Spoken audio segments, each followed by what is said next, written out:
Unless you've been living under a rock for the last few years, you've experienced and probably even participated in the national conversation around immigration. The conversation has only become more heated and more divisive in the last few months as some politicians have been increasing their rhetoric around the quote-unquote caravan of people passing through Latin America. The conversation around immigration in the United States is nuanced and it's tricky, and it always has been. But we've seen a growth of fear-mongering and bad faith reporting around the issue, and it hasn't helped anything. This week, I'm so excited to have my friend Gustavo Guerrero on the podcast to have what I hope is a healthier conversation around immigration, and even more specifically, the immigrant experience. We don't claim to have all of the answers, but I love that we got to ask some great questions.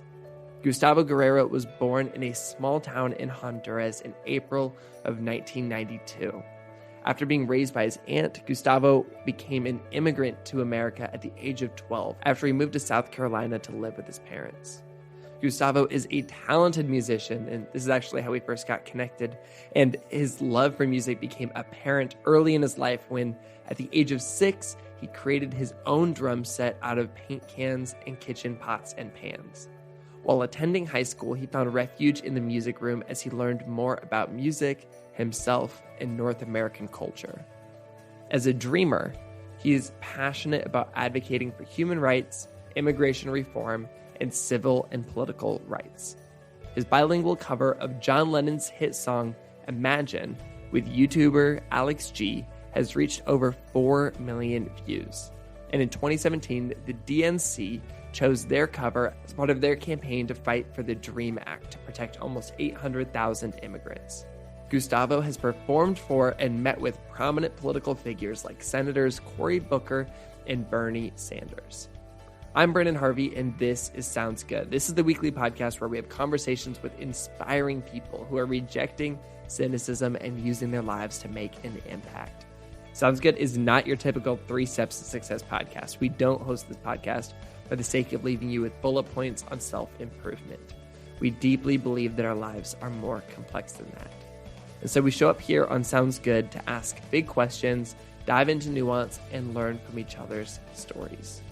One of Gustavo's favorite quotes is from Anne Lamott. She said, "Every time we choose the good action or response, the decent, the valuable, it builds incrementally to renewal, resurrection, the place of newness, freedom, justice." With that in mind, let's jump straight into this conversation.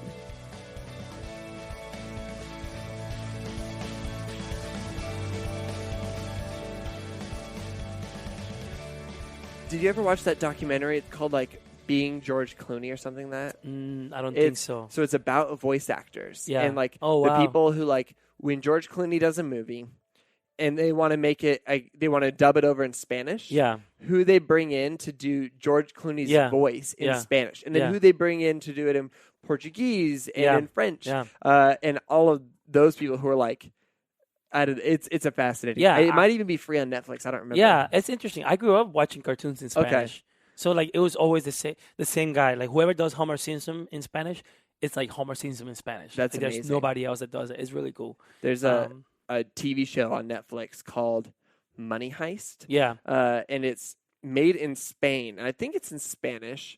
But I watched the whole thing dubbed in English. Oh, wow. And I loved it. It's That's like so one of my funny. favorite shows. Yeah. It's a terrible show, but I love heist movies. Yeah, that's cool. That's cool that it's like backwards. It's it was nice being English. backwards. I don't think that it was, I don't know what it's like to be dubbed the other way. It didn't seem like a very great dub, but it was good enough that I could like follow it all. I think that you have issues when you're bilingual with that stuff. That makes sense. Because when you're not bilingual, you don't see the difference. For example, there's certain things. You remember the movie Coco? Like Coco? Yes. So that movie in English is phenomenal, but if you watch it in Spanish, it's just, and if you understand Spanish, it's just a whole different level of like amazing, you know. Really? Yeah. Because the movie's supposed to be like in Mexico, you know. Yeah. And in English it makes sense and it's cool. They mix some words, but anyways, yeah. So do you think it was almost kind of primarily written in Spanish? I think it was primarily written in English, but with Okay. a bilingual perspective. Great. Because the people who made it are like bilingual people. Yeah, in they Los brought in Angeles. a good team. Yeah, yeah, Because 10 years ago they would have just had all white people yeah, making it, yeah. Oh no, it and was now like a they're whole like diverse being a little team. bit more thoughtful. Yeah, but when you're bilingual, you have those issues. Like some things That sound makes better in sense. Spanish, and that's why I'm doing Spanish music right now Yeah, because I know that I could deliver better content, at least with my words, in Spanish than in English. So yeah, I had to recognize that. I had to come to terms with myself and say, no, I should do Spanish music first, and then figure out. And who knows? Maybe I yeah, never do English music. Like yeah. I wouldn't And be. that's I great. would be cool with it. Yeah. I mean, right now in Billboard Top Hot 100 or whatever, I mean, there is at least like 15 Spanish songs That is completely in true. Spanish. Like, Yeah, it's that's the best time fascinating. for Spanish music right now in the world. Yeah, Like, I mean, right now I think Drake did a song completely in Spanish, really. and it was like top Does 5. Does he speak He Spanish, or doesn't did he speak learn Spanish. it for the He just song? learned it for the song. He That's doesn't speak Spanish. Fascinating. But ever since Yeah. Despacito with Justin Bieber, Yeah. that was like and I'm even though I wasn't really that big of a fan of the song, Yeah. even though it was fun, that was like a really great thing for Spanish musicians Yeah, because it opened up the ears of Americans or English speakers who were not necessarily open to Spanish music at Yeah. first. And so it was great for us. well, and even most pop music isn't necessarily lyrically Yeah. driven, and so I Yeah. don't know what they're Yeah, saying in Despacito. yeah. Like I speak Yeah. English and a tiny bit of French, Yeah. but it's but I fun. love it. Yeah, Like it's fun. great. Yeah. And so I mean, and it's really similar to the approach that K-pop has. Yeah, So yeah. K-pop is Especially for North interesting. Americans. Exactly, Yeah. because K-pop is very like multi-genre, multilingual sometimes. Yeah. And it's now that with globalization and the Yeah. internet, the way that we can all connect through entertainment and music is fascinating. It's awesome. I love it. Yeah. I started listening to this big, I'm sure you know their name, I don't remember. It's a big K-pop band. Anyways, it has nothing to do with what we're saying. But it was like interesting because like I have so much music Yeah. influences in my head. Like I grew up in Latin American music. And it's like, wow, it's so much music in my head. So I Yeah. can use a little bit of that. That's why when you hear my songs in this EP, will be like, what is this? It's like I'm a whole, so pumped. It's like a mix, but it done really well. Like 'cause my producers did a great job, like limiting myself. They That's were like, good. no, you can't go that far. That's I wanted good. to do like this, like folk, completely folk, like South American folk song, and they were like, it's great if you were like authentically South American and you were doing that kind of music. Yeah. So you had to stay true to also who you are. Like bring your influences, Yeah. but also put your imprint in your music. That makes sense. You know. Yeah, especially is this your first EP? This is my first, yeah. So that makes sense. Also, though, let's back up a little bit and how did you get started in the world of music? Yeah. I think it started in church. Okay. My grandpa is a pastor, and I remember one time the worship leader had to move to a different town. How old do you think you were? I was 8. Okay. Like I was about 8 or 9, and the worship leader had to move to a different town, and my grandpa needed a new piano player, or somebody that plays the keys. Huh. And but at the time I was already playing drums, like until I transitioned from drums to piano because the worship leader moved. And I remember being so angry about it because I love drums. I wanted Yeah. to be a professional drummer. I think most musicians start like that. They want Yeah. to be a professional drummers. And then like my grandpa was like, "No, we need a piano player now." And then And when did you start playing drums, you think? What age? I started playing drums like when I was maybe 5. That's but like on outrageous. like paint cans. Is you your know? family musical? So here's a really really interesting thing about my family. My grandfather was a very well-known folk musician in Honduras. Oh. So he wrote a lot of like national folk songs. The same grandfather that was a pastor. No, this is my grandfather from my mother's side. Got it. Okay. Yeah, so this is a whole completely different side of the Got the it. family. But he was a folk musician in Honduras. So I think I Fascinating. inherited from him. Yeah. Even though he never recognized us as like their grandchildren because he had a lot of them. He was just a wild man. Is it So- wrong to say that this sounds very similar to Coco? I mean, it sounds very similar. That's why I cried so many times during Yeah. that movie. Because even though Coco at the end, you realize, Yeah. sorry for the spoilers, but at the end you realize that like it's not about fame or Yeah. chasing money, but it's about family.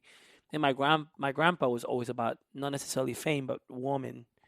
Like he was just a womanizer in general. Like and so, but he was a really talented man, and he did a lot of great things for the country of Honduras as a musician. Fascinating. So yeah. And it was in your blood, and so you played drums, and then one day you had to change over to piano. Yeah, it was always because out of necessity. Like the piano player left, but yet my grandpa didn't tell me that he also needed a worship leader.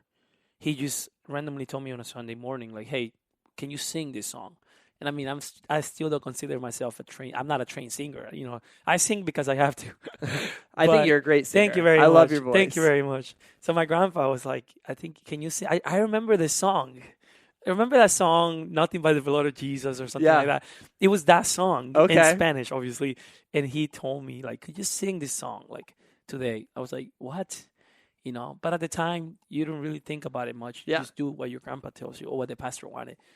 And that was the same for me when I transitioned to guitar. You know, I play guitar, bass, piano, and a little bit of drums, and it's been the same reason why I play this instrument. Is because sometimes we had a piano player but not a bass player, so I was like, I had to jump into the bass, etc.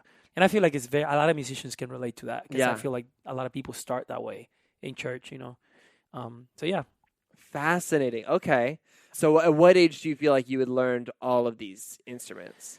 I think I'm still, obviously you can never stop learning, but I feel like I took the guitar as my main instrument the moment I started writing songs because you could take it different places. So when I was 12, I started writing songs, mostly church music, and that's when the guitar became my main instrument.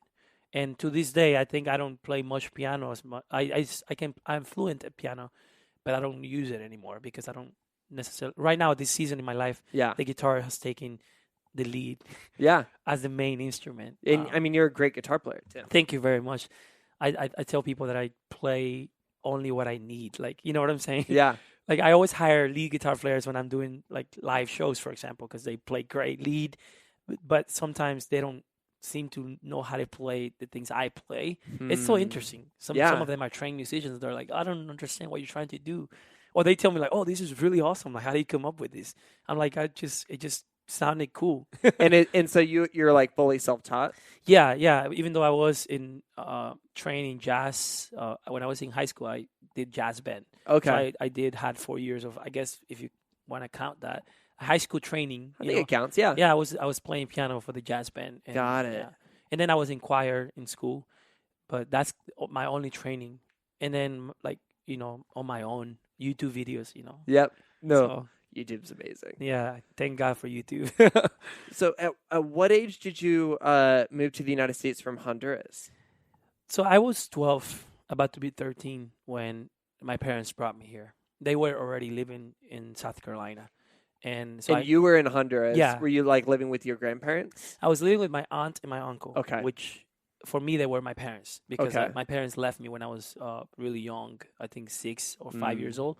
So for me, the only parents I knew were my uncle and my aunt. Interesting. Yeah. And did they have kids too? Yeah, it was they had 2 little kids, 2 little boys. So my younger cousins. Okay. They're like my brothers now. What do you remember life being like outside of learning music and stuff? Yeah, life in Honduras at the time, because I know it's changed a lot. I come from a really small town.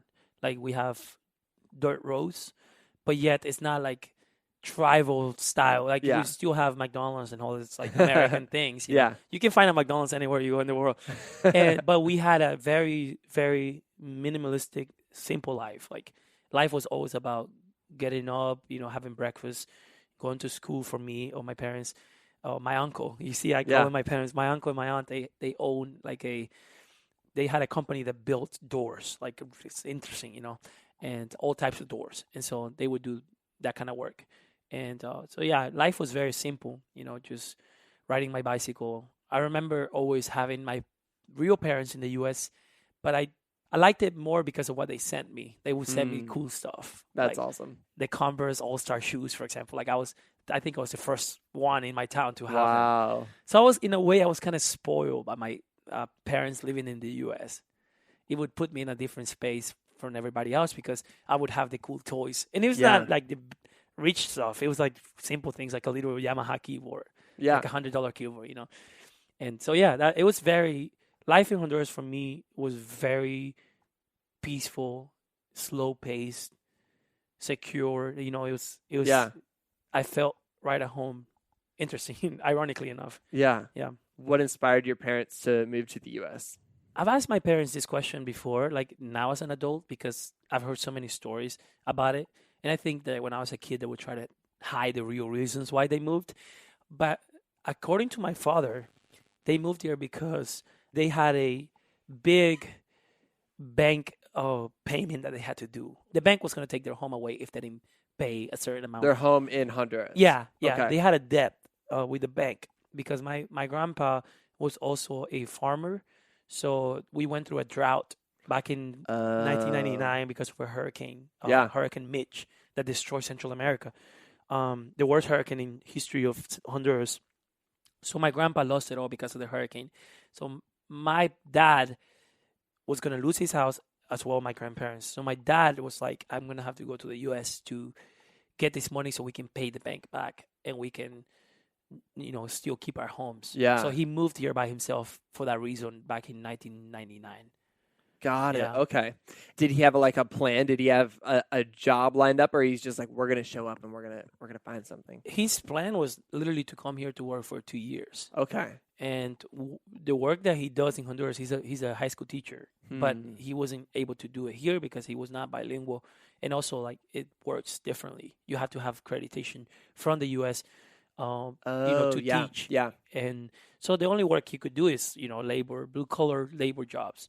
So he did construction work for a while, security guard. Like he did a lot of random jobs, but the plan was always for him to go back to Honduras after 2 years. But the thing, what happens when you come to the U.S. is that you realize how awesome things are here, and you're like, oh my gosh, like I could make, so much money here in a month. Yeah, that would take me 3 years to make in Honduras. Yeah. So that kept him here, and he was Yeah. like, I'm gonna say one more year, and now like 20 something years later, it's like not only he's still here, but his whole family is here now. Yeah.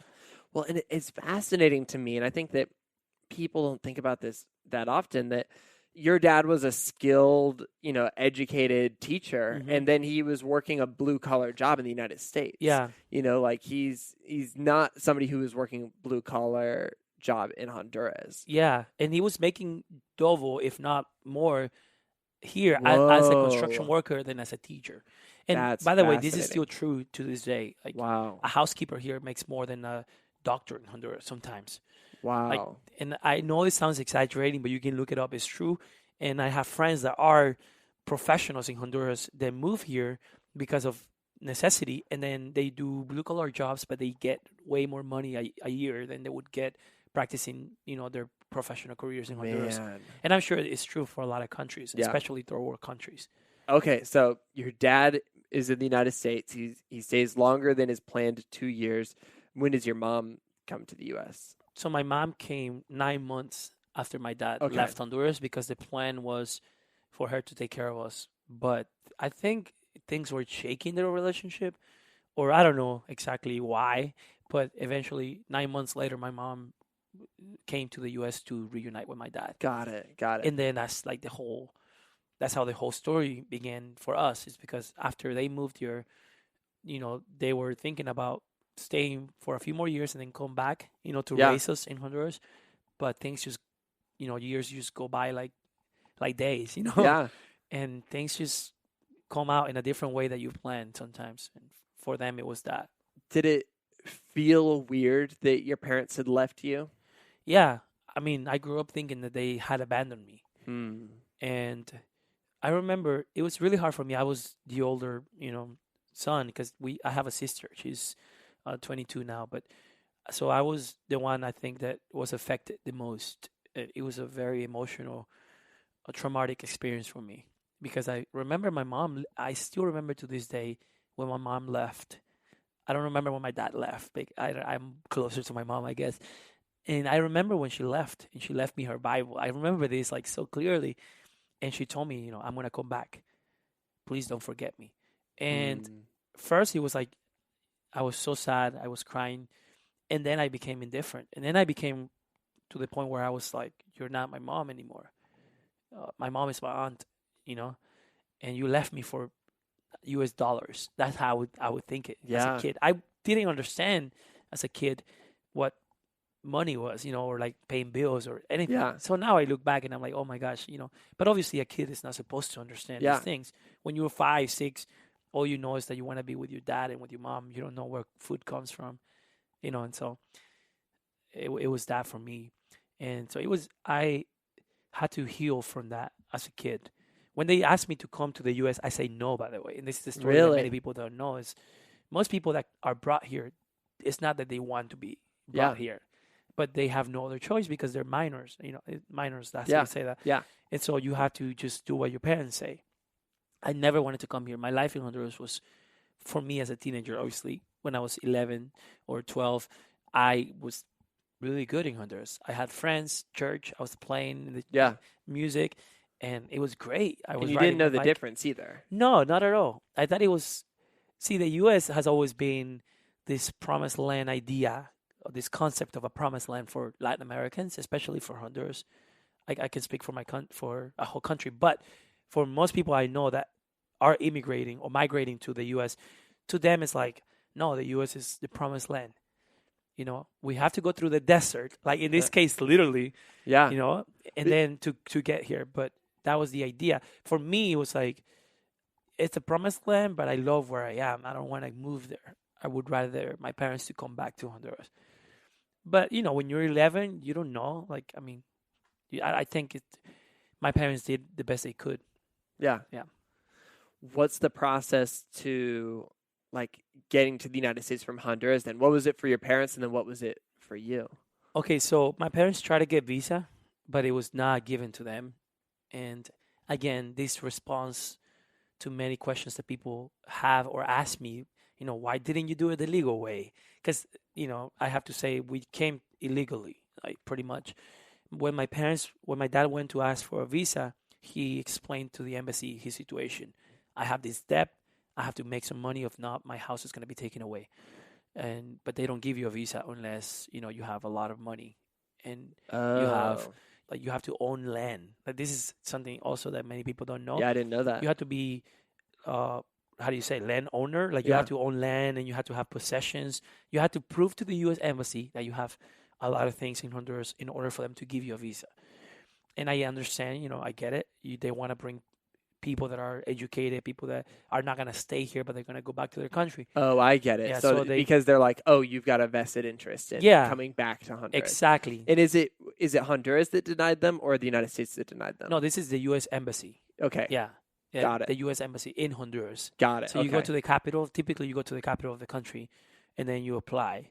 You bring your papers, you bring your possessions, you bring your titles, whatever you have, and then they say, we're going to give you the visa, or we won't give you the visa. And so despite the hurricane and then the drought, they weren't like bringing in more people or anything. No, not at all. I mean, this is something, again, that people don't know. It's always been really hard for third world countries to get approved of a visa to come to the U.S. If you're from Spain, easy, quick. If you're from Chile, Argentina, easier, because you are from a first world country, which typically gives you a better chance, Got it. But countries in Central America, we have it really hard. It has always been that way, always. During the Bush administration, during the Obama administration, now it's even harder, but it's always been really difficult. During the Clinton administration, I've heard that there was amnesty happening, so it was easier for people to come. But anyway, so, many people go to the embassy to ask for a visa. And the problem here is that it's expensive, to apply for a visa. It's really, really expensive.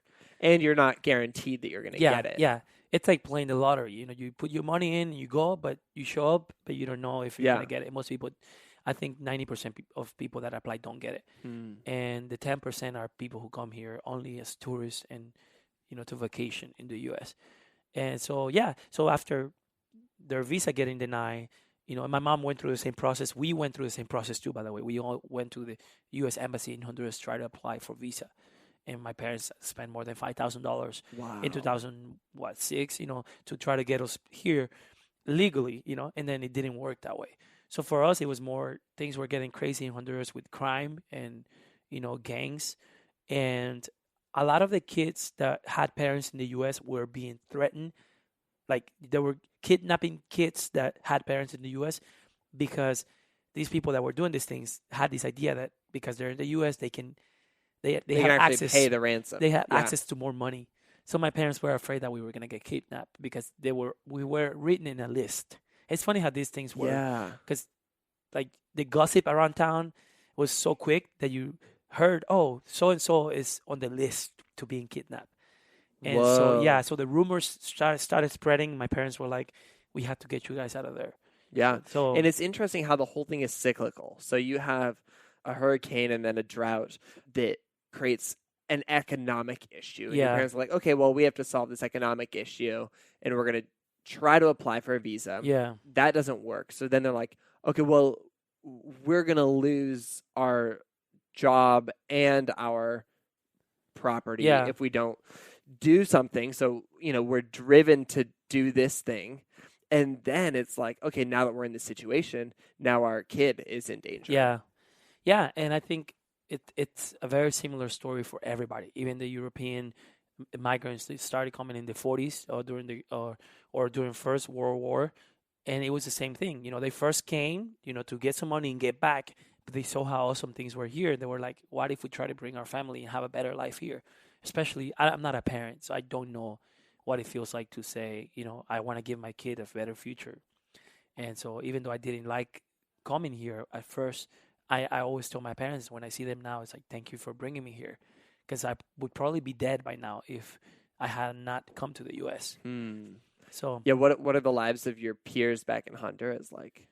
So right now, especially as we talk, there's a lot of crisis. There's a big crisis going on in the country. The current president,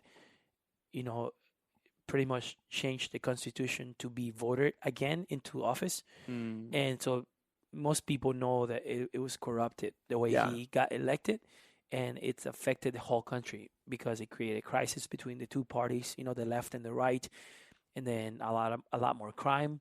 Honduras, I think, is amongst the most dangerous countries in the world, if not the Wow. second most dangerous country in Latin America. And so the life of my peers is just constant sorrows, trying to survive, trying to stay safe. They don't go out of the house after 9 p.m. My sister was recently in Honduras visiting, and she said that after a certain time, like 9 p.m., like nobody gets out of the house because you get shot or you get kidnapped or. Wow. So it's very bad right now, and I'm sure that there's great things about it, about Honduras, about my country, but the everyday life is really tough right now for most citizens, especially for the lower class or middle class citizens in the country. That's why you have the crisis going on in the caravan. Many people living in huge group, like 7,000 people, marching Yeah. through Guatemala and Mexico, risking their life because there's no option for them. Well, and it's not a caravan because they're trying to intimidate or scare anybody. It's a caravan because that's the safest way to move through. Yeah. Like move north. Yeah, they find comfort in other people. You feel safer, because you don't only have to cross the border, the U.S. and Mexican border. Remember, as a Honduran citizen, you pass through Guatemala illegally as well, and also through Mexico illegally as well. And here's something that most people don't know, and when I tell them this, they get shocked. The Mexican government or the Mexican border patrol, the Mexican, police officers they're typically worse when it comes to human dignity than the U.S. border patrol. Meaning the U.S. government has a bit more compassion towards immigrants than the Mexican government. And I know if you're Mexican and you're hearing this, I know it gets you angry because it's not supposed to be that way. But there's more corruption in Latin America than there is in the U.S. There's corruption in every government, but I can say that there's more in Mexico because of the way they treat their immigrants. Right now, the Mexican government has killed 5 people already in the caravan. Oh, wow. Yeah, intentionally. Like they have helicopters, flying low when people are swimming the rivers, so they can either go back or drown. And yesterday I heard a story of a young boy, like 18-year-old, that drowned in the river because of that. It makes me really angry because we don't treat our immigrants the way we should treat them either in our countries. And then we come to the U.S. asking for good treatment. You know what I'm saying? Yeah. So this is a chain that happens in every country. I'm sure there's a lot of components to it, but I think there's a fear of the other. And I Yeah. think there's a fear of change. Yeah. change is scary. Like, that's very valid. Fear of the other is less valid. Yeah. But I think it's a universal experience. It is. It's not the only. The U.S. is not the only country that has a bad reputation when it comes to how they treat their immigrants. In fact, sometimes we are more merciful here than in other countries. Yeah. Yeah. I mean, and our roots are a root of showing mercy to immigrants. Yeah. But I think we oftentimes forget that. And I think it's, again, it's hard to hold on to those It ideas. is. And we are a nation of immigrants. This was a land that didn't belong to us in the beginning, and so ultimately, I think that's why the U.S. has been that promised land. The Statue of Liberty. Give me your poor, your tired, Yeah. because that's what it signified for many people in Europe. At the time, and that's why they came here. I saw a meme recently of a boat, like a big boat or like almost like a cruise. Oh, yeah, like a cruise ship. Yeah, with like tons of European immigrants. And the meme says something like, this was also a caravan. You know what I'm saying? Because when Europeans saw a big group migrating to America, they were like, you know what, I could probably pull it off too and just join them. So you see back in the 30s, 20s, this like huge boats of like Italian immigrants or German immigrants coming to New York City. Yeah. So these caravans have been happening for a long time. The big group of immigrants coming to a better life has been happening for a while. Yeah, I hadn't thought of it that way. It's just that we are now seeing it more than ever because of social media. Yeah. And I mean, cable news and fear mongering. Yeah. Like that was, it's wild. It was, I think it was last night on Fox News, which is super surprising. Shep Smith, I think is his name. He's an anchor. Yeah. He's probably the most level-headed anchor on Fox News. Yeah. And he essentially says, hey guys, so there's this caravan coming that everybody's telling you about. They're 1,000 miles away still on foot. Like it's going to take them 2 months to reach the U.S.-Mexico border. Yeah. If they even make it to Yeah. the U.S.-Mexico border, when they get here, like you are not in danger. Nobody is in danger. Like this isn't a safety emergency. Yeah, I mean, and it's he moms actually was and able to say kids. that, which is wild. But yeah, it's a lot of moms and kids. It's admirable that he said that. It's a lot of vulnerable people. Yeah, And I get it. There's certain. I mean, if you have 7,000 people, one of them is going to be somebody who doesn't have the best intentions. Yeah. In any group. Yeah. If you have 10 people in a room, not all of them will be good intentioned people. Yeah. And so, unfortunately, the bad of the group ruins it for everybody else. Yeah. Well, I mean, we've reported on this in the Good Newspaper. Immigrants to the United States, whether they arrive legally or illegally, are less likely to commit crimes than natural-born citizens. Yes. The reality is that probably for the most part, there's an equal variety of people who are going to commit crimes across all races, nationalities, etc. But there is something about being a natural-born citizen in the United States right now where if you feel afraid of change, that's going to create a greater sense of crime, perhaps. Yeah. And so that's the wild thing. And also it's wild to know that most people don't know that when it comes to immigrants who are here undocumented, they're not all from Latin America. They're not all from Central America. Yeah. You have European immigrants here who are undocumented, but they don't look like it. So when immigrants get attacked, it's typically dark-skinned Latin American immigrants. But we have to remember that we have a huge population of European, Asian, and immigrants from all over the world who are affected. Yeah. Also. And they're just showing up on an airplane with a tourist visa. Yeah. And they're, crossing the border in just a different way. Yeah. But if you think about it, that when you hear the word illegal immigrant, you think of Latin Americans, especially Mexicans or Central Americans. But there's a huge population of illegal immigrants who are from other parts of the world. And the reason why I mentioned that is because it's just to even break that stereotype of like, not everyone who is illegal here. Also, not all Latin Americans are here illegally. There's a huge community of immigrants from Latin America, from Honduras, that come here legally. Yeah. And they are lucky or they have a better chance at, being here legally. And so they do it. Does that make sense? Like totally. It's a whole even for me as an immigrant, when I hear illegal immigrant, I think of my people first. And I'm like, wait a second, it's not necessarily just. It's so much more nuanced than that. Yeah. But our brains love to take shortcuts. Yeah, that's we true. love to oversimplify things because it helps us burn less calories, is ultimately what it's doing. And so if our brain can make that shortcut, like it will. And so that's why you have to actively choose to not, lean into those stereotypes. Because That's true. we all have these internal biases that go unchecked every single day. And so you have to kind of remind yourself, like you said, even you think of, people who look like you or your own people as undocumented immigrants. Like, we all have these biases, and so we have to acknowledge them in order to turn them around. Yeah. I just wanted to take a quick break from this conversation to tell you about the sponsor of this week's episode of Sounds Good, Hover. Hover makes it easy to buy a domain name for your big idea. And Hover also believes the internet has the power to bring change in the world. And if you put those two things together, you have something powerful. If you have a blog, you know all about using the internet to spread positivity and bring about change. As an influencer in your passion, your words matter. You deserve to represent yourself well, and your domain name is a big part of that. Having a personal domain name feels more reliable and more professional than having a domain name at .blogspot.com, .squarespace.com, or .whatever.com. In fact, people are way more likely to take what you're doing seriously if you own your own domain name. And Hover makes that so easy. Oh my goodness, it's so easy. And get this, you can get a .com domain name from Hover for only $14.99 per year. That's not per month, that's per year.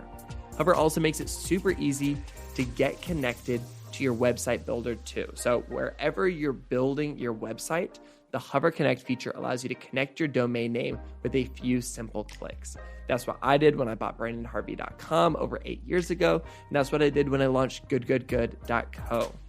For listeners of Sounds Good, Hover is offering 10% off your first purchase when you visit hover.com/soundsgood. So just go to hover.com/soundsgood today to save 10% on your domain name and help support this podcast. Hover, making it easy to bring your passions and ideas to life for the sake of changing the world. Okay, now back to the rest of the conversation.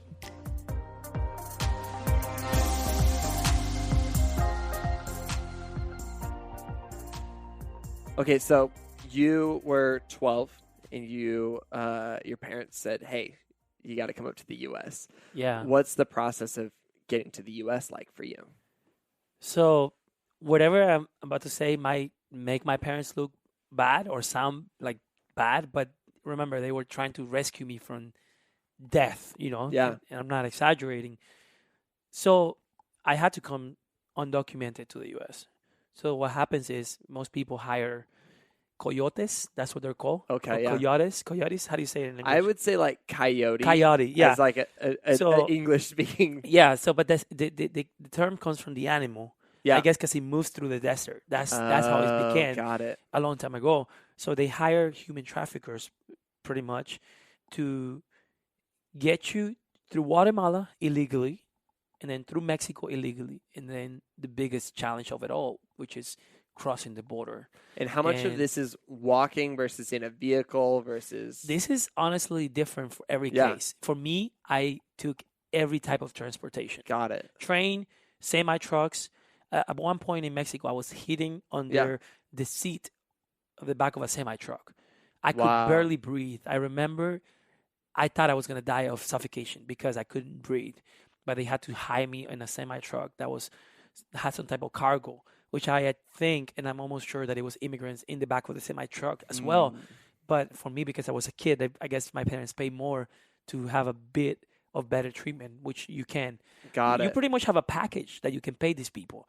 So it's a group of people that work illegally throughout Guatemala, Mexico, and in the border, and even in the U.S. So they all communicate with each other, and they bring these people. They pretty much traffic humans. They bring this group of humans illegally by paying to the officials in each country, in Mexico and in Guatemala. Oh, so I they're remember, they're bribing. Yes, that's the word, I guess. But I remember, being in a bus and having to put my arm in the seat in front of me because I honestly like a bracelet Okay. that was kind of like my pass.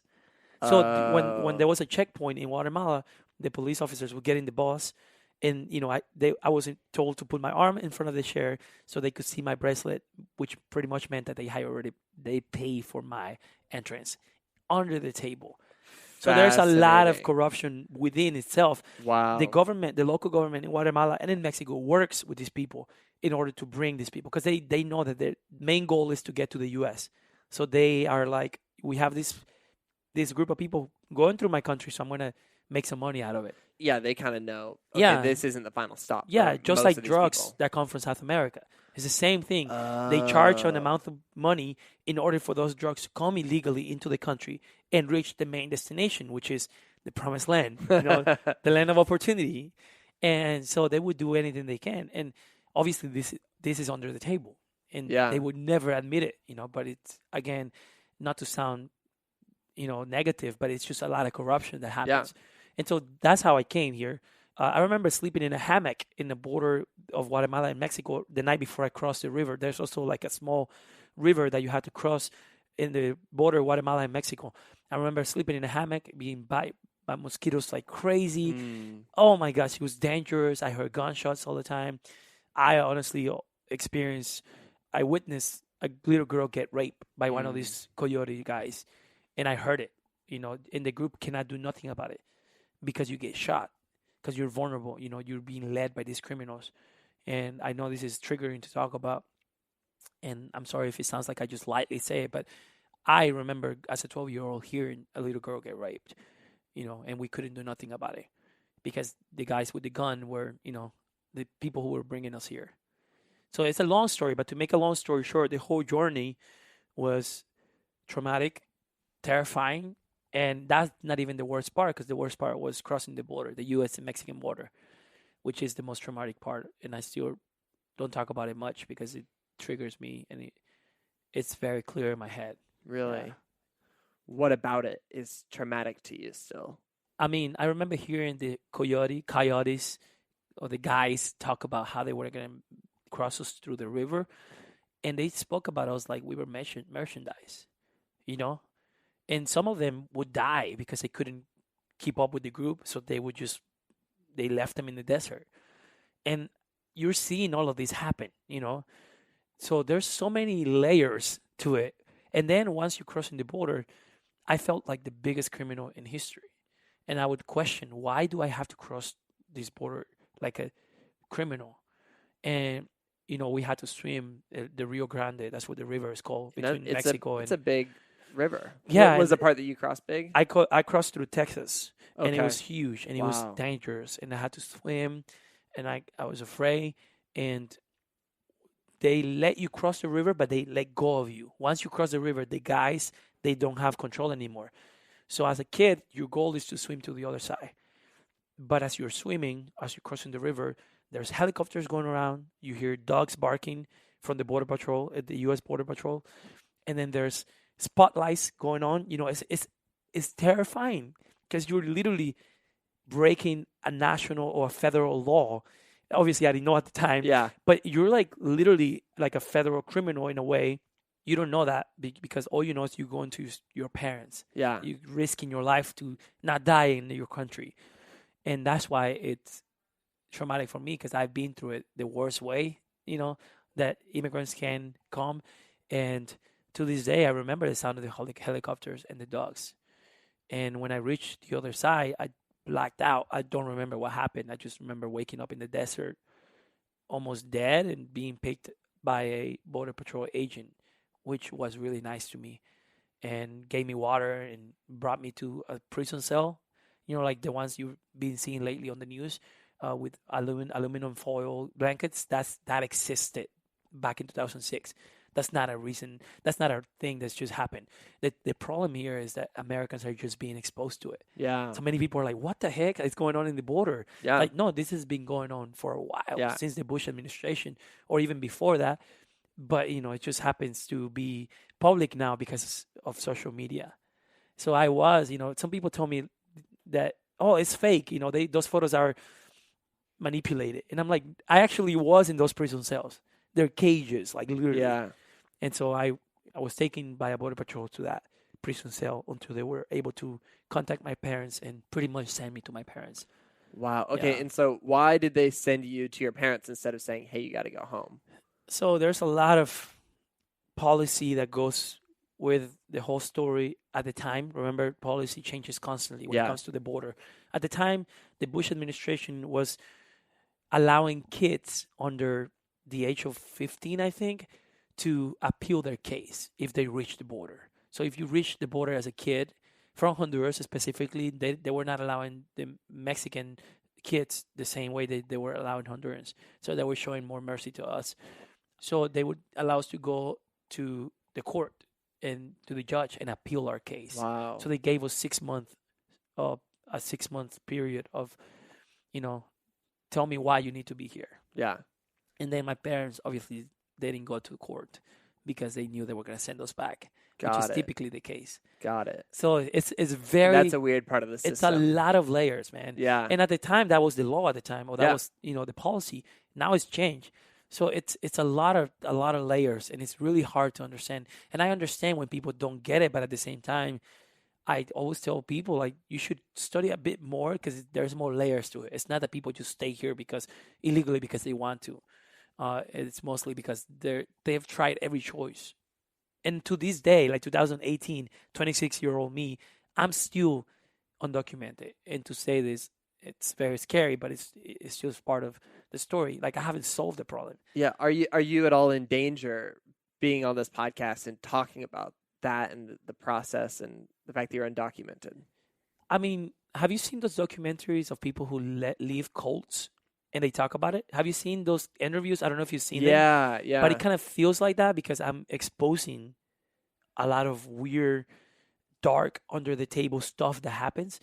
So I am in danger in a way. But I mean, I am not risking much right now.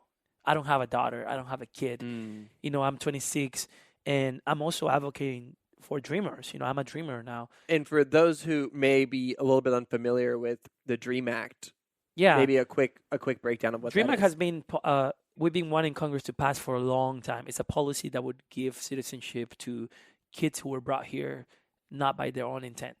So we've been fighting for the DREAM Act since a long time. Years, maybe 2003 was when the DREAM Act became the name. Because there were a lot of people who were under 18 brought by their parents to the U.S. and it's like you didn't have a choice. Yeah, you could have had some degree of a choice, but at the end of the day, it's your parents telling you got to come to the States. And also, they grew up as American citizens here. They speak English. Yeah. They went to high school, middle school here, and most of them don't have an accent. I have an accent because who knows why I never lost it. But, it's a wonderful accent. Thank you very much. So that's the DREAM Act. And so in 2012, we were really close for Congress to approve the DREAM Act, but they didn't approve it by 2 votes, unfortunately. And so Obama at the time was like, wow, I can't believe you guys didn't approve it. And I'm obviously misquoting, but so I'm going to give you I'm going to do an executive order. Yeah. So that's what DACA is. DACA is a cheap version of the DREAM Act. Got it. DACA is like pretty much like, I won't give you path to citizenship. I won't deport you, but I'm not going to give you residency. So I'm going to keep you in a loophole that's weird. Yeah. And like in a weird black hole stage. And because it's an executive order, the next president can revoke it. Revoke it. And has President Trump done that? He did. Okay. A few months ago, but thankfully ACLU. Yeah, they took it to court and American Civil Liberties. And so Union. because of that, some judges have blocked it. So right now it's in a weird stage. Got it. It's not necessarily taken away completely, but there's not. You cannot it's tied apply. up in the courts. Yeah. And nobody new can do it. No, nobody new can do it. But you're still a dreamer. I have it. So mine expires in April 2019. Wow. And as of right now, I could reapply. But obviously, I don't think it's going to stay like this. It's going to somehow change and hopefully stays like this, or hopefully it changes for the better. But if, let's say, if I cannot reapply, then I'm basically back to the drawing board and back to completely, I'm still undocumented. Because DACA doesn't give you, remember, DACA is not a permanent or a status at all. It's not even a step towards citizenship. No. It's DACA is saying just like you're in a room yeah. waiting for it to be either deported or to be towards a path to citizenship. Got it. And there's no plan for either yet. Not yet. And so Trump is basically saying, okay, we're going to create a path towards you getting deported. And then a potential future president could be saying, no, let's create a path towards citizenship. And the polling says that a majority of Americans, a decent percentage of Americans, are supportive of a path to citizenship. Yeah, even a lot of Republican congressmen are, in support. Even it was really surprising when Marco Rubio came out saying that he would support path to citizenship. Which when he was running for, to be a candidate for presidency, he was against it. Yeah. Then he changed his mind. It's not an easy thing for somebody like him with his district to do. Yeah, but there's a lot of people in both sides wanting citizenship for us, but it's a complex thing and there's politics involved. Yeah. And Trump is saying, the president is saying, give me the border, the wall. Give me the wall, and I'll give you path to citizenship. So we are like pretty much like an exchange coin. Like, I'm gonna give you citizenship if Democrats in Congress or in the Senate approve the wall, and they will not approve the wall. Yeah, I mean, because they're gonna be against everything Trump wants when it comes to the wall. Yeah. So we are pretty much in the middle of this war between pride and political game. I don't know. What do you think? So let's pretend that Trump wasn't a thing, that the current Senate and current Congress weren't a thing, and all the politics kind of were gone from this, and we had the ability to rewrite our immigration laws.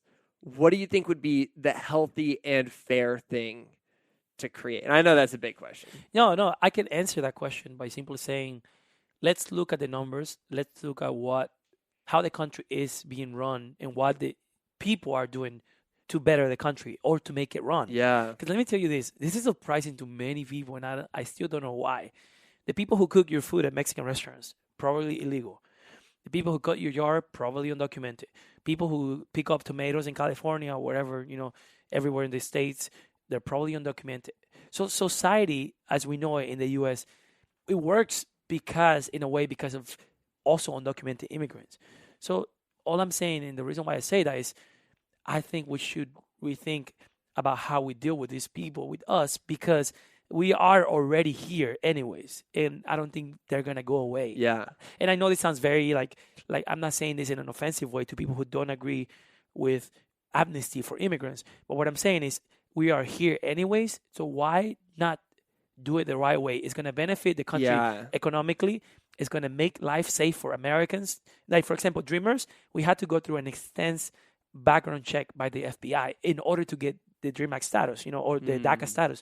So I went through a deep, profound, where I had to send screenshots on my Facebook timeline to FBI for them to say you actually are somebody that could be here. So it'll make life safe for everybody else. That's why I wish people would understand this. Yeah. Amnesty would mean people who are living under the shadows would have to come and do background checks.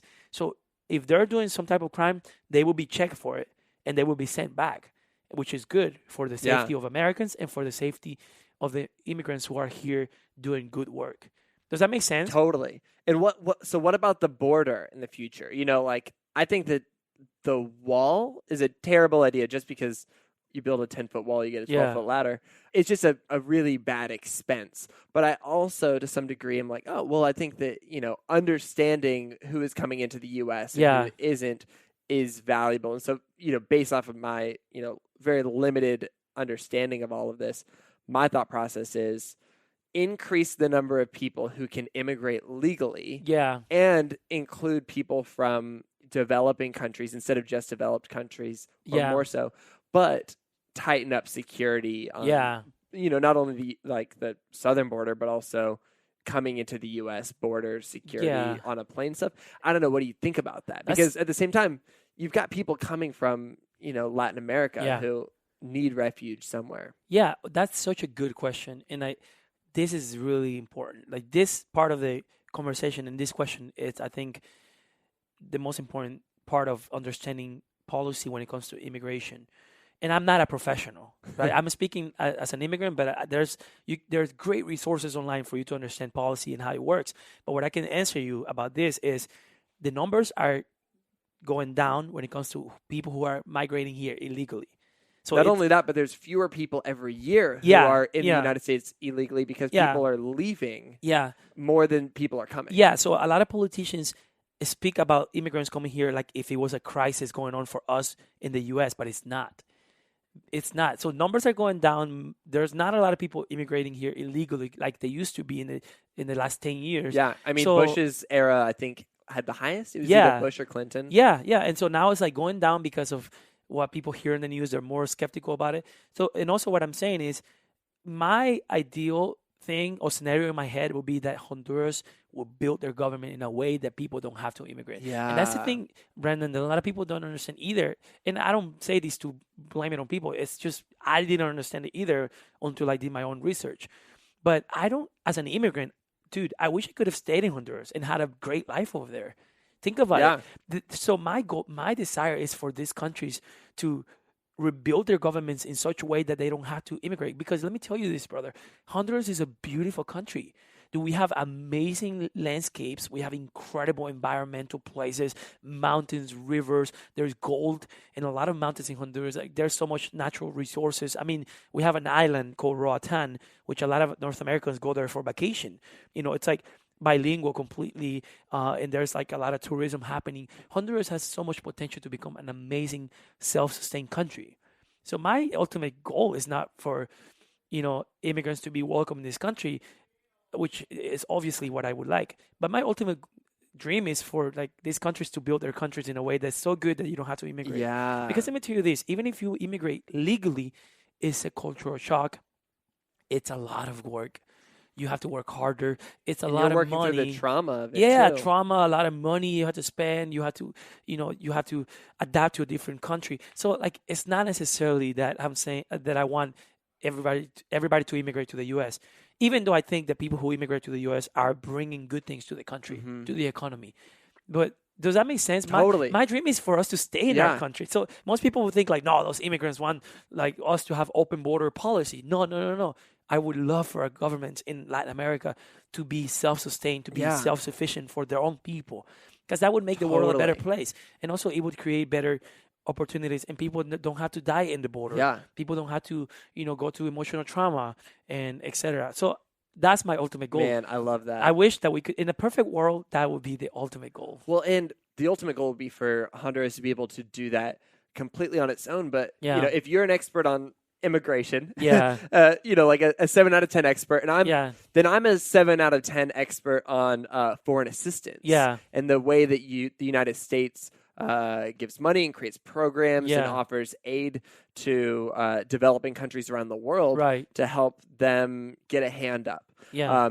And I feel like an increase in budget to foreign assistance and having a focus on Latin America could really have a lot of impact. You do that and you have less need to pay ICE. You do that and you have less need. You've got a different employment situation in the United States. Right. And what would it look like if we invested in, supporting, Honduras and El Salvador and Mexico financially through certain programs so that these countries can thrive and people don't need to leave. And then, this is outside of the need from just like a human rights standpoint and supporting people who are in need. There's also huge economic benefits of now we have new trade partners who, it's a lot easier to trade things on the same continent than it is to trade to China, things like that. It becomes cheaper. You've got all these other positive benefits. I don't know. I feel like the problem is that I think a lot of people see this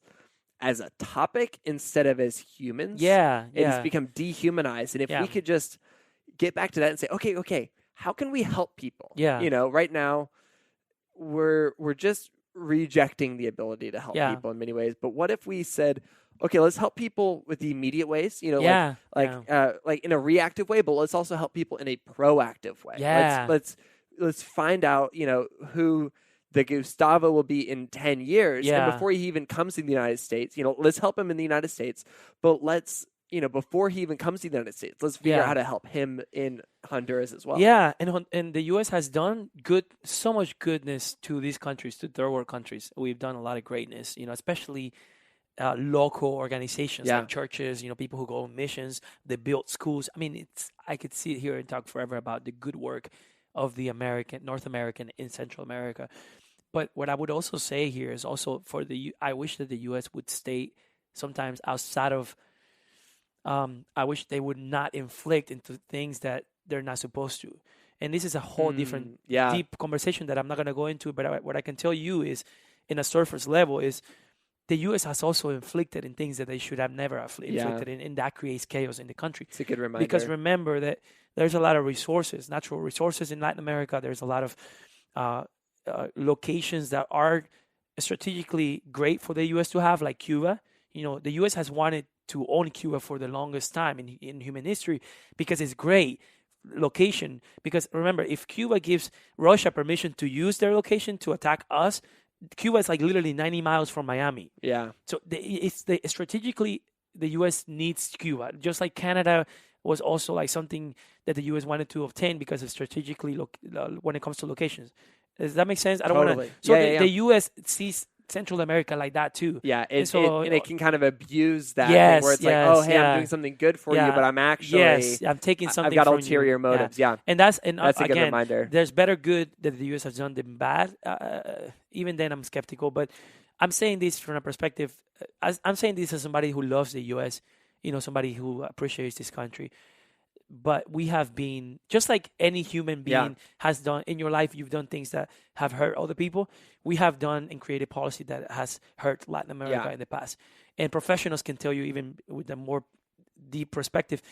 But what I'm saying is, I wish that sometimes we don't go in places we should go when it comes to foreign policy in Latin America. And I think hopefully that will make things better. But again, I'm just not a professional when it comes to these things to talk about it. But I do know that the U.S. has some type of guilt because of certain situations that have happened, just like in the Middle East, also in Latin America, especially in Honduras. When Hillary Clinton was the Secretary of State, this is in her book, by the way. This isn't in herself. This is in her book. She admits that the U.S. government had to do with. In 2009, there was the president at the time in Honduras was taken away from office by force. And I don't know how the right words to say it, but the U.S. had to do with that. The U.S. government had to do with that obstruction, or the president that was voted in was taken away, in an illegal way, and the U.S. had to do with it. So that created conflict. So in a way, you can say, well, you guys have given us a lot of conflict, so now at least take a small percentage of immigrants.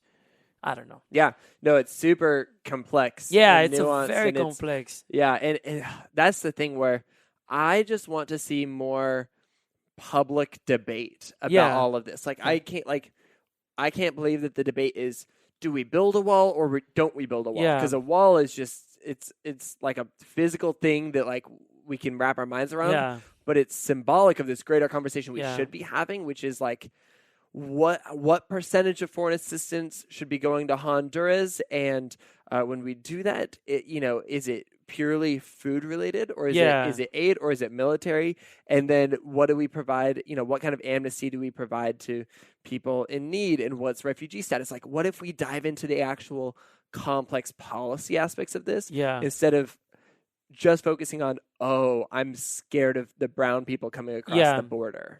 Yeah. I agree with you, and I think that ultimately there's two ways of viewing this in a bigger perspective. Are we being threatened by other countries, so we're going to expand our military, or are we going to, protect ourselves, but be a bit less extreme when it comes to spending money into the military, unnecessary money sometimes. But I think it also, when you are, the greatest country on earth, I don't know if that's true or not, but when you're the most powerful country on earth, you're going to go to the extreme on protecting it. And sometimes that affects people. I guess that's the best way to put it. Yeah. That affects countries and masses of humans, Yeah. And I don't know if that's part of, being one of the greatest country on earth, is us also unfortunately creating policy that affects people negatively. I don't know. Yeah. Well, and everything is going to, Yeah. every policy will. And Yeah. so the question is, can we do it with a sense of empathy Yeah. and thoughtfulness and a choice to, minimize Yeah. the suffering of others? I mean, ultimately what it is it's a question of, can we choose to put others before ourselves sometimes? Yeah. Like, or can we share? Can we be can we more share? compassionate? Yeah. Because remember, we have to remember, I think, or I'm saying this to myself too, we have more than we need. And that's the hardest part about, Yeah. That's the hardest part about being in North America, in the United States, is that we sometimes neglect that we have a lot more than we need. And can we be a bit more compassionate? I think that's Yeah. the question. It's like, can you give more? And I'm talking about even in a local perspective. Like Yeah. right now in my life, Gustavo, what do you have that you can give to people that don't have? Like, are you doing something for your community? Like this can be taken to a local stance. Like, we have more than we need. How can we be more compassionate to Yeah. people? And so, and maybe this is a good segue to, tell me a little bit about, so you moved to the United States, you went through school, all through school. You didn't speak English when you got here, you told me earlier. Yeah, I didn't, not a word. I was put into middle school, 8th grade, without knowing a word. Wow. It was the most, I hated my parents for this. I blamed it on them at the time. And it was like, why do you do this to me? It was traumatic. I didn't want to learn English. Maybe that's why I still have a thick accent. I refused to learn it. I was like, I don't want to learn it. I want to I want to be sent back to Honduras. Yeah. I thought my parents eventually were going to give up on it. And then we're going to be like, you know what? We're going to send you back with your aunt. But they didn't. And so I had no other choice than to learn English. And also there was cute girls that I wanted to talk to. That's you were in South Carolina. Yeah. So I was in a funny. little town called Conway, South Carolina, which still feels like home in a way. It's like 30 miles from Myrtle Beach. So I learned English because I needed to. And to talk to cute girls. Yeah, pretty much. And then it became that's how I graduated. Thankfully I got to learn, and now I love it. Yeah. English is one of my favorite languages, and it's so cool that I can speak 2 languages. Yeah. I love it so and much. sing in 2 languages too. Yeah, Oh it's my like gosh. a game when you I was talk. like going through all your YouTube videos, and I was like, oh, I love that I just heard you sing this in thank 2 you. languages. Yeah, it's beautiful. It's like living in 2 worlds. I always tell people, if you're bilingual, you know this. It's like you see the world in 2 different ways. Like it's just completely that's different. amazing. A phrase can mean completely different in Spanish than it does in English. And so I went through the whole process. It was really hard, but now I can look back at it and I'm like, man, I'm so thankful that I'm part of this subculture of bilingual speaking people. Yeah. It's really cool. It's a whole different level of culture, That's incredible. Yeah. And it's becoming even bigger because of YouTube and, Facebook, even, what do they call these people that do videos in LA? Like bloggers? Yeah. Like even bloggers, they have incorporated bilingual Wow. conversations. It's really cool. That's I love it. amazing. Yeah. And then, okay, so you went to college. Yeah. And what's the process of going to college if you're a dreamer and you're not a U.S. citizen? It was really tough. I couldn't go to a regular school because you have to have a social security number, obviously. Got it. And you know how hard it is for Americans to go to college. Yeah. So take that to like the extreme. Like it's even more, almost impossible for us. And my case was just a plate of events that happened and made it possible for me. I was admitted into this little small Bible college that was accredited at the time. And that's like they admitted me in a way. I don't know how they did it to this day. Wow. It was like the grace of the universe, the grace of God. And, but it was all being in the right time at the right moment, fighting for it as well. Yeah. Also, I was able to get a scholarship by leading worship on campus. So your music is continuing to come back. The music and pay has given dividends me so much. I'm so thankful for music and my grandpa, and because it's opening doors to me like I never imagined. Wow. To this day, I'm probably here in Nashville because of a YouTube video or of a cover song that I did, and it's opened doors for me to be in places and spaces that I never would have thought of. So music has always paved a way for me to be able to have this life. Yeah. And that's so unique because, your dad was a teacher and he had to basically do blue collar work. Yeah. And I love that you were a musician and you get to continue to be a musician. Yeah. Like what a beautiful thing. I'm so privileged, it's because, most people don't understand in my culture, what it is to be a full-time musician because Yeah. you're trying to feed your family. So Yeah. they're like, what is it that you do? And it's not only that you're able to feed yourself with music, but Yeah, you've got this next level and it's kind of a Maslow's hierarchy of needs thing, yeah, where it's not just that you're feeding yourself with your music, but you are using your music to communicate stories that matter. yeah, And we were talking yeah, about that before, but tell me about like kind of the almost mission you have with the work that you do, or yeah. the music that you create. I think music can connect me with people that would not really be interested in my story if I said it with simple words. And so they listen to a song and then they want to know more about why I'm singing that song or what I'm saying. Yeah. So that opens room for me to say, actually, this is my story, and this could be the story of a lot of immigrants and the story of a lot of people who grew up here with without feeling they grew up here with this feeling that they didn't fit in. So my mission, if I was to put a mission into my music, I feel like, and I told you earlier, my Yeah. music is a way to start a conversation, to let people know that there's hope, that there's a better world that we can create, and that you have something to say and you should say it regardless of your background. And if I'm doing something with my life, regardless of all these things I've been through, you also, in a different way, I'm sure you have a big and powerful story, and you can use that and not be ashamed of it. Because the biggest thing for me, when I came out as an illegal immigrant, we also use that phrase, by the way, like you come out, Really? because a lot of people don't say it. Yeah. I'm sure if you're listening to this, you probably have a friend that is undocumented and he hasn't told you Wow. yet. He or she hasn't told you yet. So, it takes a lot of guts to say, like, I'm going to come out of the shadows and say this. Yeah. And it can be shameful, I mean, Totally. it sucks to say it. I'm an undocumented immigrant, because it puts me into this, like, There's a weird... lot of stigma in the United States. Yeah. But the other thing is, there's a lot of stigma because we don't know somebody. Yeah, yeah. And kind of to bring it back to this, metaphor of the LGBTQ community. Yeah. For the longest time, especially marriage legalization. Yeah. A lot of people were in the closet. And obviously, there's still a lot of Yeah. people who, for one reason or another, don't Yeah. feel comfortable coming out. But Yeah. I think that I read some study that says that now almost every single American knows somebody personally who Yeah. identifies as LGBTQ. That's amazing. And Yeah. just a few decades ago, that wasn't true. It was a Mhm. very small percentage of people. Yeah. And so now the more people that we have who actually know an undocumented immigrant, Yeah. and actually know somebody who, is from Latin America, Yeah. like all of a sudden when you see a caravan of people on the news, Yeah. you can actually be like, oh, well, that's Gustavo. Yeah. Yeah. And his sister Yeah. and his mom. Like you can put a face to these people and Exactly. realize Yeah. it's highly unlikely that person is as scary as some people would lead me to Exactly. believe. Yeah, that's so good. Thank you for saying that and for putting it into words like that. That's beautifully said. And yeah, I agree with you. Music, that again, that's for me.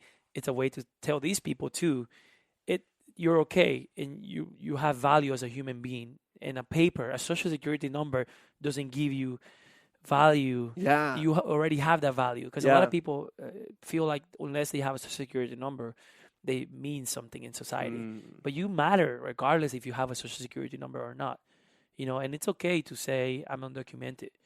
It's brave of you to say But that. again, like, Yeah. I know that some people You got to risk choose your more. context. Yeah, I know some people risk more. Like if I have a daughter here in the U.S. to feed, I probably would never say that I'm undocumented because I don't want to get deported. If I get deported back to Honduras, I'll probably move to Europe or something, and I'll be fine. Yeah. Right now, I have nothing to lose in a way. Yeah. Because I'm a single 26-year-old who doesn't have much responsibility other than pursuing my dreams. So I'm in a different way. I'm blessed or lucky to have this perspective. But I'm sure that I know people that have, their business that they can't risk. So Yeah. they can't speak about it. So yeah, I use music as an excuse to tell people, like, you know what, it's okay to feel like an intruder sometimes, even though you're not. Just because you're Yeah. an illegal immigrant doesn't mean you're an intruder.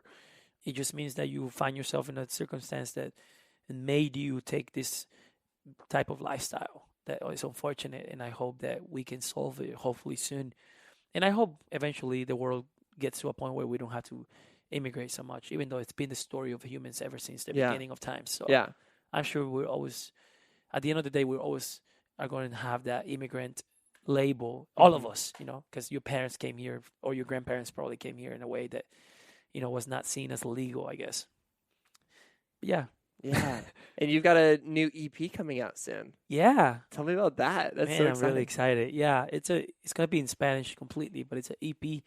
And let me Um, just say, I love listening to your music in Spanish because Thank and you. I'm having a different experience than other people, but like because I Yeah. don't speak Spanish, I'm like I can work to this. I Thank don't you know so what these much. words mean. It's Yeah. just beautiful music. Yeah, thank you. But I mean, I know from people who speak Spanish who have listened to your music, like Yeah. you're a great lyricist. Thank you There's very a lot of much. thought, and I mean your English, stuff that you've created too is Thank beautiful you. as well.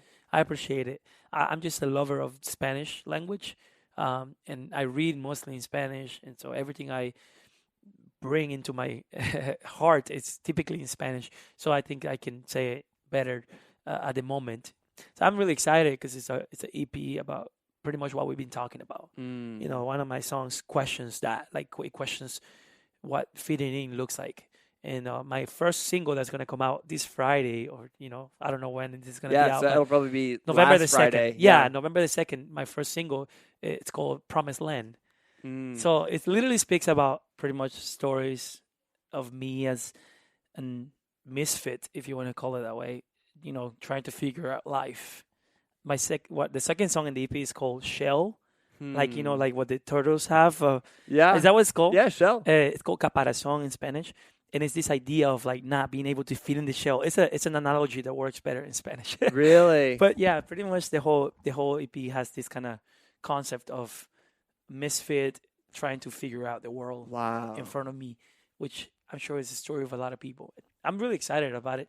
I'm working with Man, these younger producers that are really dope and really cool. dude, that's so good. Yeah, it's a mix of Latin American traditional music with North American modern music. So it's like Huh. this song, this first single has this trap type of beat with Peruvian flute. You know what I'm saying? So it's like a really Yeah. interesting mix. I'm really excited about it. I hope people like it. Good. Man, Yeah, I'm so pumped to hear it. yeah. Thank you. To kind of maybe, wrap up our conversation, we've talked about a lot. We've dove into your Yeah, story. We've dove into foreign policy, policy. how to use music to make an impact. Yeah, And a lot of this, we were talking about your story, which is based on, focusing on the past, but everything else has been focused on, what does the future look like? And, with the work that you're doing with this new EP coming out, I guess I'm just curious, what do you feel hopeful about right now? Looking forward, I think it'd be really easy and understandable to feel cynical yeah. about what's happening in the world right now. Again, that's incredibly valid, but from your perspective, what are you seeing going on in the world that you feel hopeful about? Yeah, I feel hopeful, especially about these conversations that are happening all over the U.S. A lot of people are talking about things that 3 years ago we would have never talked about, and so I think that conversations bring friendships, and it brings Mm, relationships, and it brings hope into other people. Like the moment you start a conversation with your neighbor, like I'm talking about like a physical neighbor. Let's say you live in a house and you start a conversation with your neighbor, that house doesn't longer hold that weird mystery that it has whenever you don't know your neighbor. So I yeah. feel like if I use that analogy into people, I feel like if you start hearing these conversations, you start seeing more familiar things. And honestly, Brendan, I feel like I know that we have more things that make us alike, that things that make us different to each other. We are very similar. We have similar challenges, similar fears, and that's why I'm hopeful about the future, because these conversations are gonna bring us together as humanity, especially as United States citizens. Because we have such diversity country, we're gonna be able to connect even better, and also it's gonna expand our food. It's gonna expand our vocabulary. It's gonna expand our taste. I mean, I was telling you how Billboard Top 100 has Yeah. songs in Spanish, completely in Spanish. Yeah. I would have 10 years ago, I would have never believed you if you would have told me that there was going to be Really? a song completely in Spanish in the Billboard Top 10. That's unbelievable. I'm so excited about that because it opens people who are typically closed to other cultures. It's going to open a bit more their perspectives, and it's going to bring them more color into their life. And I think together we could we can paint a better world, a more colorful world, if we bring our colors, to the canvas. And does that make sense? I'm really excited about it. Yeah. Think about it. Like in LA, for example, when I lived in Los Angeles, I heard North Americans talk about horchata. I don't know if you know what that is. Yeah, I love it. And I'm like, what? Like my North American friends, my gringo friends, they know about horchata. It's so cool. And then in Nashville, there's a place that I love. Mas Tacos. Oh, their horchata is amazing. I know, it's so good. We were there last and I'm week. so sad that they don't have free refills. I think they do one free refill. Oh, wow. I didn't even know so that. I didn't know that either. They told me this last That's time. amazing. So anyway. Yeah. So things like that, little simple things like that make me hopeful for the future. Like the friends are eating corn like with mayonnaise, like the Mexican style. And I don't know, man. We see it in the movies. We see it in our culture. We are slowly becoming even a more diverse world for the good. And that's why I want to tell, I guess, people too. It's like we have differences are not necessarily something bad. It's not a threat to your security. Yeah. We also bring new colors that you probably didn't know you wanted or you wanted to have in your life. It's like Steve Jobs said one time, people don't know what they want until you give them to them. Yeah. I'm probably quoting it wrong, but I feel like most people don't know that they need some Latin in their life. Look, we are very happy people. We have food for everything, We eat for every single occasion. We are very loud and we dance, There's a place here in Nashville called Plaza Mariachi. They host this Thursday night salsa night, where you see all these people dancing salsa music. So that's the beauty of this country. And that's why I love this country so much, is because you have everything. You have a little bit of every part of the world come together in a city, And Nashville is a smaller city, but if you go to New York, you find everything from every part of the world, every corner of the world. And that's why I'm so hopeful for this country, for our lives in general. I love it.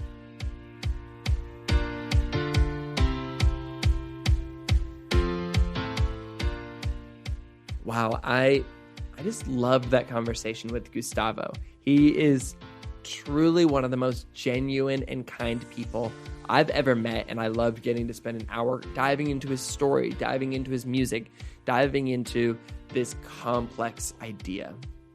You should absolutely, hands down, check out his music on Spotify or wherever you stream music. You can just search Gustavo Guerrero. It'll come right up. It's wonderful. And I'm already loving his new single, Promised Land, that just came out. You should also absolutely follow Gustavo on Instagram at Gustavo Guerrero.